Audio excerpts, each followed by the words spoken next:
Woodart La Canopée, donc qui est un projet démonstrateur à Divois, qui est en cours. Donc ça, c'est plutôt la bonne nouvelle. Donc donc Marie-Charlotte de chez Opidea est là pour un peu parler aussi du projet qui nous a accueillis, du lieu. Et Opidea nous a accueillis pour ce démonstrateur. Il nous a sélectionnés d'ailleurs. On en est très fiers puisqu'on en parle aujourd'hui et on va en parler encore plus. Donc Marie-Charlotte, je te laisse parler de l'éco-quartier de la Cartoucherie.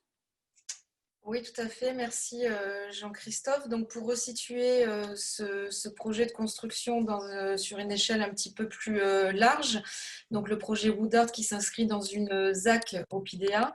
Alors, Opidea, on est aménageur, SEM d'aménagement de Toulouse Métropole, l'opérateur d'intérêt général au service de la collectivité, qui a pour ligne de conduite d'initier et de gérer des opérations d'aménagement et de construction au service du développement durable. Ainsi, dans toutes nos opérations, nous tenons à développer et à évaluer notre production au travers de 4 axes stratégiques. Le premier qui est l'accélération de la transition écologique et de la maîtrise des impacts du dérèglement climatique, la qualité des usages et la qualité de vie au cœur de la conception des quartiers et notamment sur le travail des programmations. Et là, le projet qui sera présenté est aussi un démonstrateur de cette mixité de programmes, même à l'échelle de l'îlot. Une ville mixte pour tous les publics et enfin l'innovation au service de l'intérêt général et là aussi le projet en est un bon exemple. Alors, ça, c'était pour le Opidea aménageur. Dans une ZAC, c'est-à-dire, surtout pour nous, l'objectif, c'est de développer des écoquartiers. Donc là, le quartier de la Cartoucherie à Toulouse est labellisé écoquartier, donc sur l'étape 2, c'est-à-dire en cours de construction. Et donc, ce quartier illustre bien les 4 items que j'ai précédemment exprimés, avec notamment 3 éléments qui lui est très spécifique. Le premier qui est un réseau de chaleur, ensuite la gestion des eaux pluviales et les parkings silos mutualisés. Donc, qui sont trois thèmes qui sont poussés assez loin dans cet écoquartier. Je ne vais pas tout développer parce que ce n'est pas le sujet de la réunion. Donc, on a des ambitions à l'échelle du quartier, mais on a aussi des ambitions à l'échelle des îlots. On a des cahiers des charges assez stricts quand on commercialise les terrains sur la base de la qualité des projets et non sur les charges foncières. Donc, au travers de différentes certifications ou labellisations sur des points spécifiques. Donc pour le projet Woodart, donc je reviens un petit peu en arrière en 2016, il y a 4 ans, donc c'était effectivement un appel à manifestation d'intérêt pour site pilote d'immeubles à vivre en bois. Donc, on a choisi de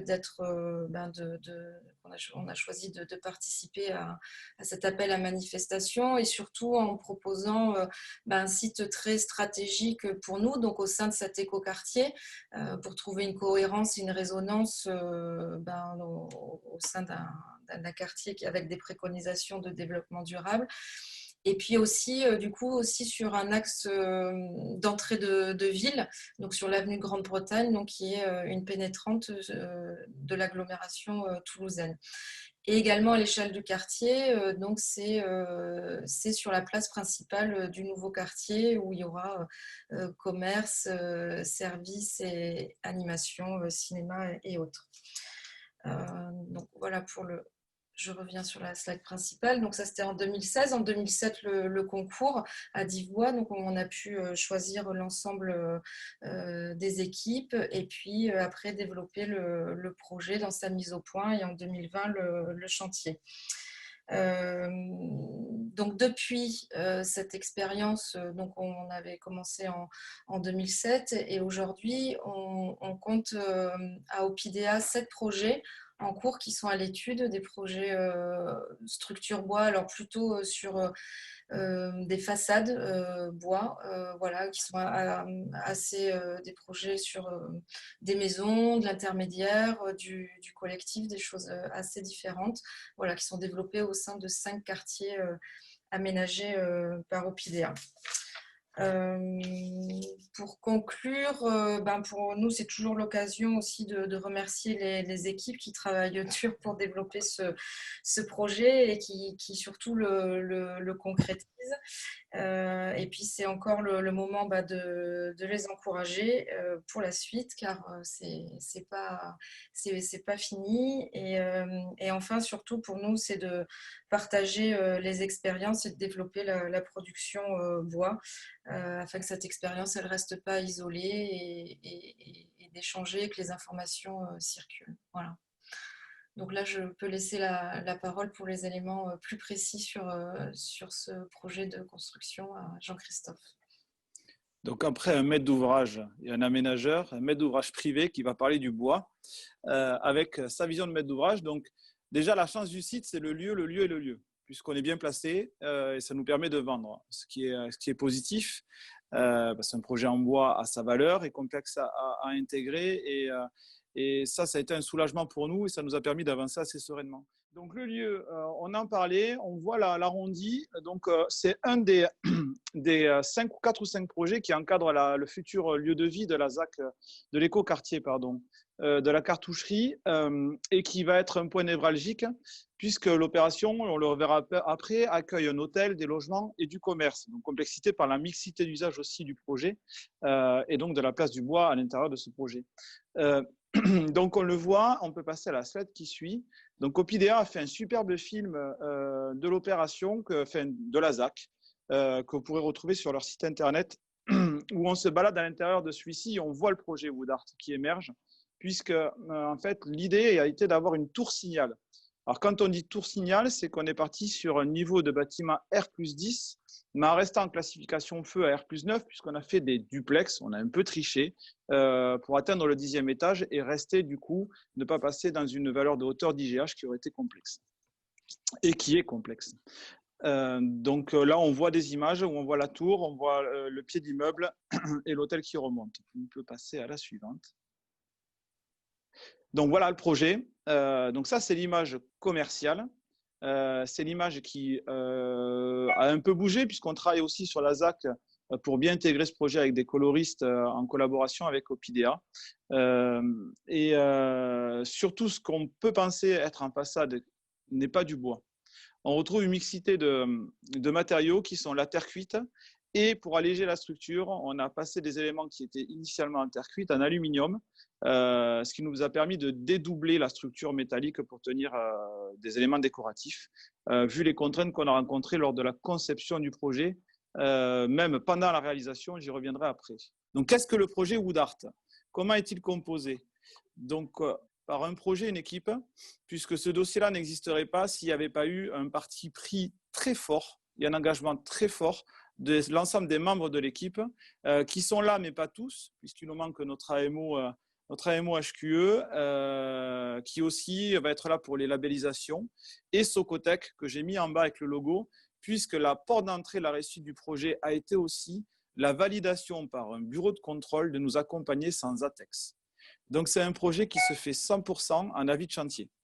Ça a été, pour nous, maître d'ouvrage, la porte d'entrée principale. Sans avis de chantier, je pense qu'on ne serait pas arrivé à ce niveau de bois-là, parce que ça aurait été trop complexe, trop long et trop incertain. Donc, on peut aller à la slide d'après. Donc, comme le disait Marie-Charlotte, en 2017, on part sur une ambition et aujourd'hui, on en arrive à une réalisation, puisqu'aujourd'hui, Woodart, la canopée, est en train de finir ses bases de fondation, puisqu'on a eu besoin de béton. Et je vous le expliquerai après où sont ces zones-là et comment on a tenu le projet au vent et comment on respecte la réglementation au feu. Donc, c'est un projet qui va tendre vers une labellisation E+C- de niveau E3C2. Alors, je ne sais pas si ça parle à tout le monde E3, à tout le monde E3C2. E3, après, il y a E4. Je ne sais pas qui y arrive aujourd'hui en France. C2, c'est le niveau de carbone le plus haut. Donc, comme le disait Marie-Charlotte, ce qui nous a aidés pour y arriver, puisque malheureusement, la valeur du bois n'est pas prise à sa juste valeur par rapport à un béton vert. Oui, vert. Donc, la centrale de chaleur, en fait, il y a un réseau de chaleur qui passe sur la ZAC qui nous a permis d'améliorer notre performance au carbone et à l'énergie. Et on a obligation de finir avec du photovoltaïque, on va le voir juste après. Donc, on a NF Habitat HQE.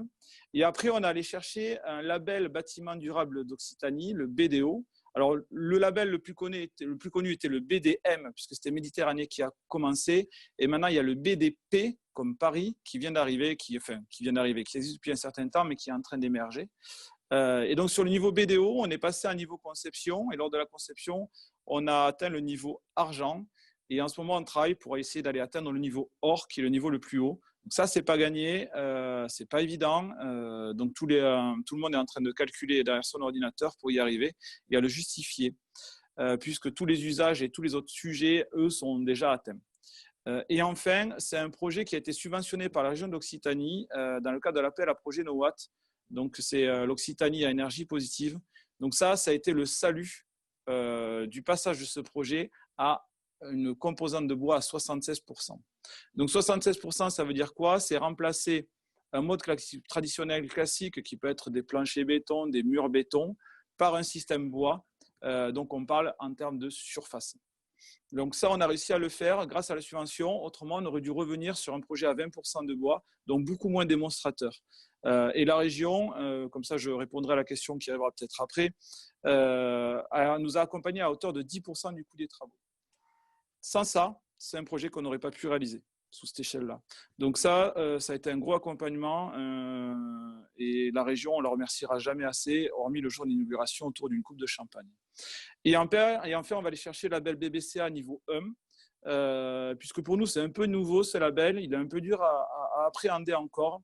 Et surtout, moi personnellement, ce qui me gêne le plus, c'est qu'on ne sait pas bâtir un projet BBCA dès la base. Il y a d'abord l'image et après on réfléchit à ce que ça représente en carbone, ce qu'il faudra peut-être inverser dans les temps qui vont venir. Donc on peut aller à la slide suivante. Donc Wood Art est composé de la façon suivante. Alors je ne sais pas si tout le monde le voit. Donc on a tout un socle du projet qui sont des commerces, qui vont accueillir une moyenne surface alimentaire, merci Marie-Charlotte, une moyenne surface alimentaire, 2 petits commerces, et après une salle de sport et un hôtel. On le voit dans la tour Signal qui est à l'entrée. Donc l'hôtel qui lui est sur R+5 et des logements qui sont surplombés au-dessus, qui eux montent aussi de 5 étages. Et après 2 autres grands plots de logements qui sont indiqués au fond, avec un plot pour le social et l'autre pour le libre, qui gravitent entre R+5 et R+8. Et surtout, la particularité de ce projet-là, c'est qu'un corps de bâtiment, celui qui est à gauche, est composé de 3 petits plots, ce qui a été pas problématique, mais qui a posé des interrogations sur la façon dont on faisait pour tenir le projet au contreventement et au vent. Donc, sur cette conception-là, qu'est-ce qui a été décidé? Il a été décidé de faire le sous-sol en béton, bien sûr, le socle aussi en béton, puisqu'il fait 2 niveaux de hauteur pour accueillir les commerces et avoir un socle qui s'aligne avec le projet qui est autour, qui sont les halles de la cartoucherie. Et après, on a eu une mutation de l'opération à cause du feu. Donc, je vais en parler juste après. On peut aller à la slide suivante. Alors, la particularité du projet, en termes d'usage aussi, c'est qu'on a été précurseur avant le confinement qui nous donne tous envie de faire du vélo, et moi le premier, c'est qu'on a anticipé la place du vélo dans le projet. C'est-à-dire que nos plots de bâtiments intègrent un ascenseur qui permet de pouvoir y caser un vélo et stationner son vélo au niveau du palier. Vous le voyez sur la première photo qui est complètement à droite. Donc ça, c'est assez novateur.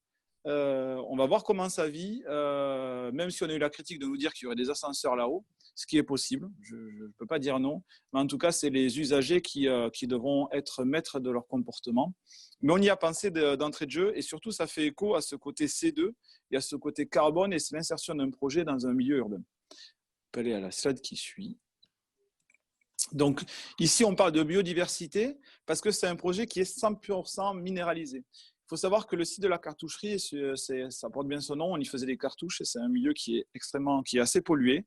Donc notre site, lui, devait être complètement minéralisé pour accueillir un stationnement, parce que je ne l'ai pas dit, mais au sous-sol, on intègre à la fois du logement et du stationnement à titre public, ce qui n'est pas évident aussi à mettre en œuvre.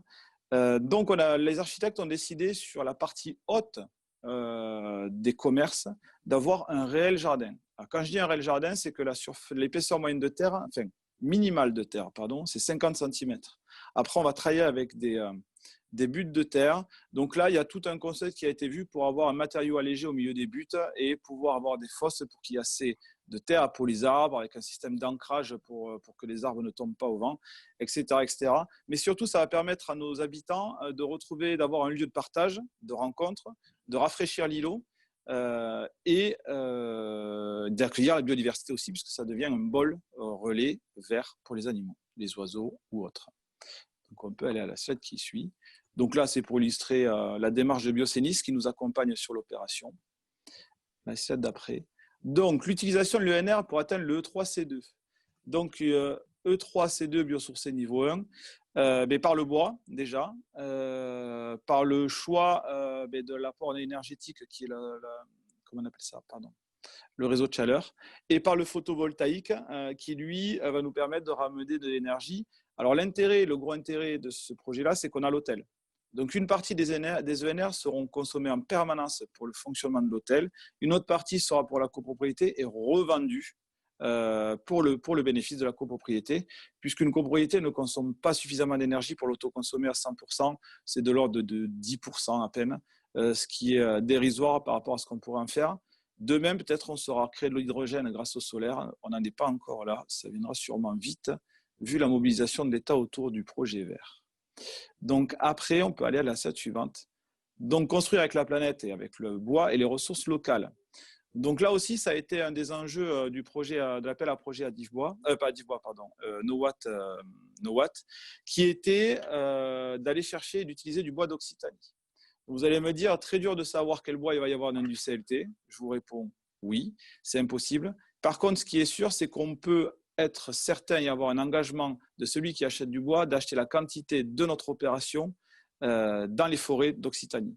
Chose qui a été faite puisqu'on travaille avec Pipto sur le secteur et qui est faite aussi par l'entreprise principale qui est Maître Cube, puisque c'est un charpentier enfin qui tient tous les corps d'État, même le gros œuvre, puisqu'on est en conception-réalisation.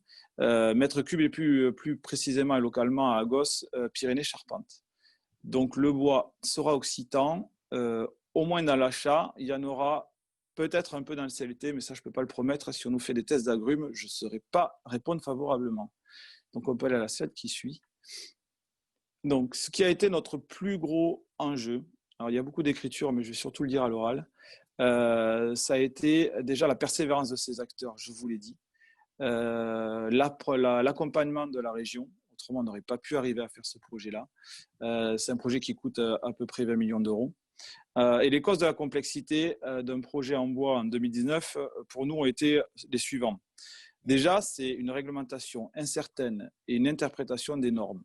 Ce qui fait qu'on a commencé à bâtir un projet en bois qu'on a complètement changé, alors qu'on était en train de couler les fondations. Donc, on a eu un peu peur pour les descentes de charge, qui n'étaient pas faites alors qu'on faisait des pieux, et un sous-sol qui allait monter alors qu'on ne savait pas comment on faisait au-dessus. Pourquoi ce changement de dernière minute du plancher, entre autres, et surtout de l'appropriation de la réglementation feu, c'est laisser le pire de Strasbourg. Je n'étais pas là au début de la conférence, donc peut-être que vous en avez parlé. Mais pour nous, ça a été un déclencheur de se dire qu'est-ce qu'on veut faire. Est-ce qu'on veut faire un phénix ou est-ce qu'on veut faire un bâtiment qui tiendra malgré qu'il y ait eu des flammes? Donc c'est ce qu'on a décidé de faire et on a changé tous nos complexes et toute notre structure au moment, juste après l'essai le pire qui a été fait à Strasbourg. Et ce qui est assez marrant, c'est que nos parallèles se sont rattachés à Hyperion, qui a une pyramide nationale. J'aurais aimé la voir. Donc, on va le voir juste après. Notre complexe s'est inversé, en fait. Ceci, ça nous a amené à un avenant qui n'est pas neutre, puisque c'est un avenant qui pèse pas loin de 5% du coût des travaux, mais qu'on a décidé de régulariser pour se protéger et éviter d'avoir, comme vous le disiez tout à l'heure d'ailleurs, éviter de dire on respecte la norme de base et on verra plus tard. Non, on a décidé de un peu anticiper à ce qui allait se passer, de manière à se protéger et surtout à ce que la vie de chantier puisse continuer et perdurer. Après, la complexité aussi, il faut bien le dire, c'est un projet qu'on ne raisonne pas comme un projet béton. C'est-à-dire qu'un projet bois n'est pas à la disposition de l'architecture d'un projet artistique, mais c'est plutôt le projet bois qui doit guider l'architecte à faire un projet artistique. Et après, l'accumulation de couches n'est pas bon pour le carbone. Donc demain, comment on va devoir gérer ça, je ne sais pas. Ce qui est important aussi de regarder, c'est les découpes et les pertes. C'est-à-dire qu'on ne coule pas une quantité de béton dans une bâche pour y arriver, on découpe du bois et on jette du bois pour y arriver. Donc tout ça nous montre que nous, maîtres d'ouvrage, on manque d'expertise, que les bureaux d'études aussi réfléchissent et innovent, que les architectes vont devoir changer leurs habitudes et leurs process, et que les entreprises doivent aussi s'adapter pour répondre à ce fonctionnement. Parce qu'on peut parler de la structure bois, mais il n'y a pas que la structure bois derrière. Il y a le plaquiste, il y a l'électricien, il y a le plombier, il y a le carreleur, il y a l'étancheur, etc., etc., etc. Il faut savoir que là, on est en conception-réalisation, mais qu'on travaille de manière assez proche avec l'entreprise, puisque nous, on est habitué à faire du corps d'état séparé. Et donc, on regarde bien ça, puisque les entreprises qui y travaillent, on les connaît, on travaille avec elles toute l'année. Et on a eu du mal à trouver un électricien et un plombier qui n'ait pas peur de venir faire un projet bois. Donc ça, c'est un paramètre à ne jamais oublier, qui est super important. Et je pense que tout le monde sera surpris de la qualité de travail que ça va amener à la fin. Ça fera l'office d'un rétex sur la réalisation et la finalité et le suivi du projet. On peut passer à la slide suivante. Donc voilà, donc ça, c'était pour vous montrer simplement. Alors, c'est schématisé, mais ce n'est pas exprimé avec des points précis de où sont les matières. Donc, le projet de base, on voulait avoir un réel démonstrateur. C'est-à-dire avoir les murs en bois, avoir des plafonds en bois, avoir un maximum de bois par an. Laisser le pire nous a amené à comprendre. Je vais parler avec mes mots de maître d'ouvrage, je ne suis pas technicien, je suis maître d'ouvrage et donc financier. Ce qui en est revenu apparemment, moi d'après ce que j'ai compris, c'est que la flamme et la structure devenaient une masse combustible. Partant de là, il fallait protéger la surface bois et la structure bois de la flamme. Donc c'est ce qu'on a décidé de faire avec la coupe qui est à droite, qui a dû évoluer depuis, mais bon, c'est celle que j'ai pu récupérer, où on a une plaque de placo, de la laine de verre, du Nergalto avec de l'isolation plaquée sous le CLT, un isolant acoustique et une chape pour avoir notre finition, puisque l'ensemble du projet est en plancher chauffant. Donc tout ça a eu deux intérêts pour nous, l'un de se protéger du feu, et l'autre de pouvoir faire passer nos réseaux par le plafond. La protection au feu se fait par le Nergalto et l'isolation qui est floquée sous le plancher bois. Alors, ce qui est assez intéressant, c'est qu'aujourd'hui, moi, je discute j'échange, mais un peu de loin, avec nos Parisiens qui travaillent sur le village olympique. Et ils sont en train de se poser les questions qu'on s'est posées il y a 2 ans. C'est-à-dire, pourquoi ne pas réussir à enlever l'isolant qui est juste au-dessus de la plaque de plâtre ou le Nergalto qui est juste sous le CLT. Nous, on n'a pas voulu prendre le risque dû aux percements qui apparaissent pour mettre les plots électriques ou tout autre plot qui permettrait au feu d'atteindre la structure et donc de se mettre à risque. Il y a une autre modification qu'on a dû faire sur l'opération, ça nous a fait un peu mal au cœur, c'est que nos balcons étaient en bois.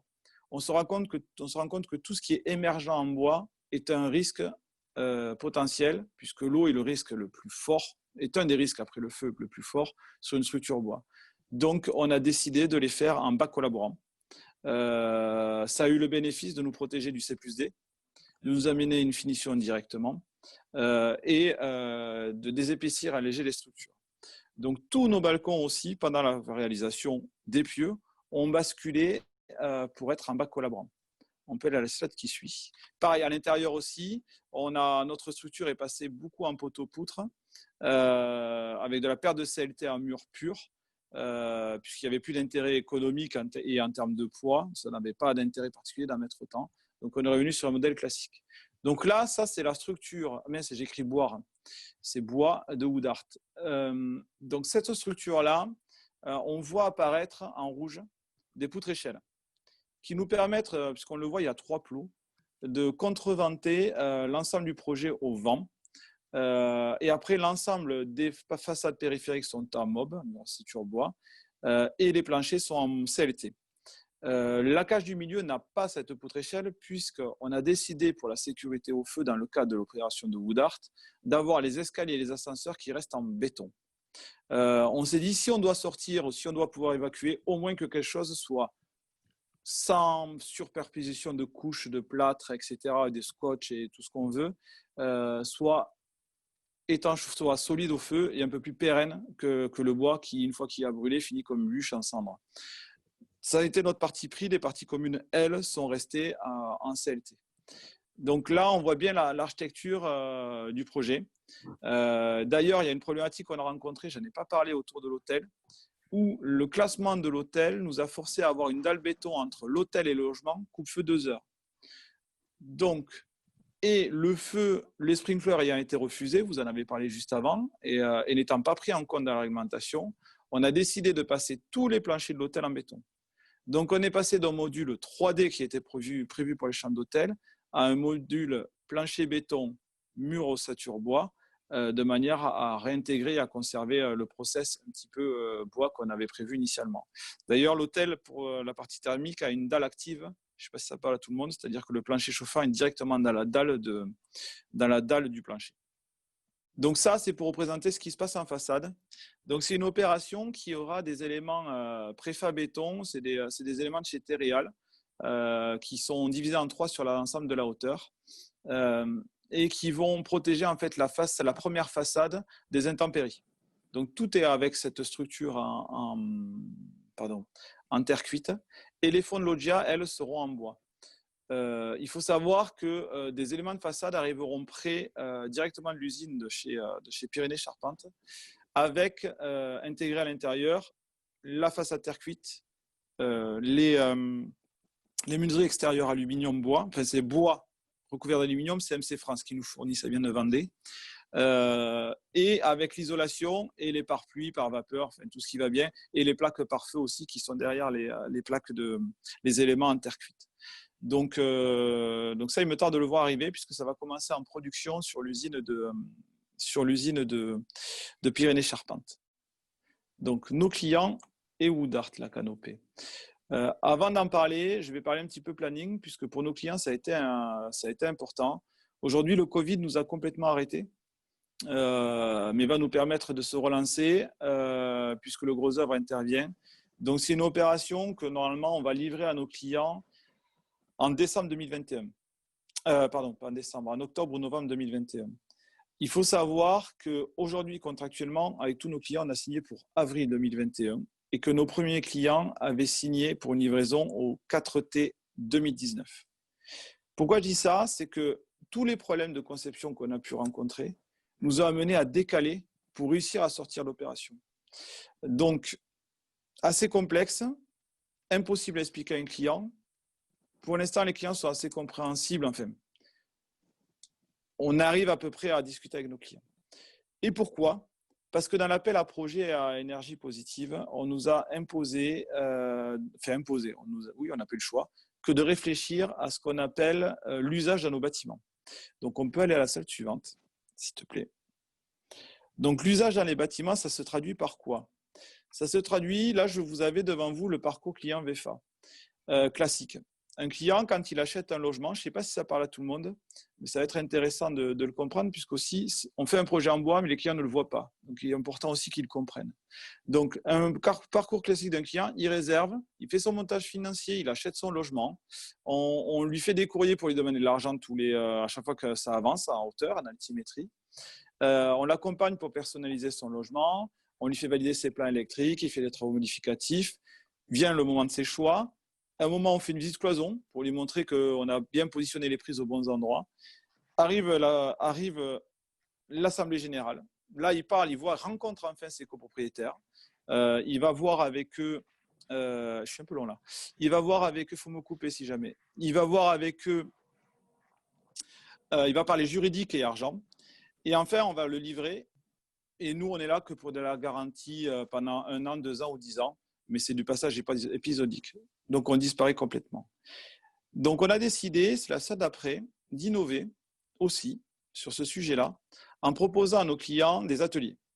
C'est-à-dire qu'on a sélectionné un AMO, enfin, on appelle ça un AMU, un assistant à maîtrise d'usage, pour accompagner nos clients pendant toute la phase de construction autour d'ateliers, qui finissent toujours par un apéro. C'est très toulousain et très convivial, mais c'est très français suite au confinement.